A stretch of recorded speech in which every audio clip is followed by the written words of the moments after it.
Mida teha, kui sa saad uude kooli vestlusele? Ma räägin sulle asjadest, mida teha ja mida mitte teha vestlusel. Kui sa saad juba katsetest vestlusele, siis tea kuhu sa kandideerid.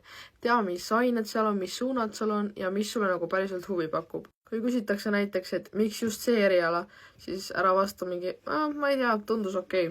Kui sa tahad päriselt sinna kooli tuua, siis näita, et sa oled huvitatud ja motiveeritud, too mingeid näiteid ja näita endast kõige paremat külge, mis sa saad. Teiseks, ole normaalne ja rahulik. Nad ei oota sinna mingit perfektset inimest. Nad pigem vaatavad su õppimisvalmidust, suhtumist ja huvi. Kõige levinumad küsimused on, et räägi endast, ütle, miks sa tahad siia kooli tulla, mis on su tugevused, nõrkused, millega sa vabal ajal tegeled ja kas sa tuled toime raskustega, põhimõtteliselt töövestlus. Selle huvi osas hea mulje jätab see, kui tema on sult ära küsinud, et sa küsid ka küsimusi vastu. Näiteks, kuidas õpe toimub, mis erinevad võimalused on, mingid projektid ja nii edasi.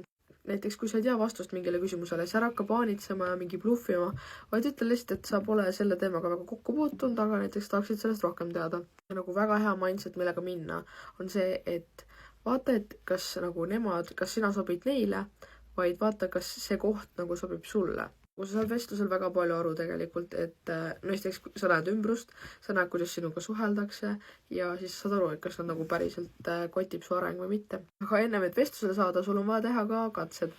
Nii et minge Astrasse ja spämmake erinevaid õppimismeetode seal. Sa saad teha Astras ka ise vestlust läbi, et lased, et tema küsib sult küsimusi ja siis sa vastad talle. Ja siis ta pärast annab su tagasiside, et kuidas sa võiksid rohkem paremini käituda.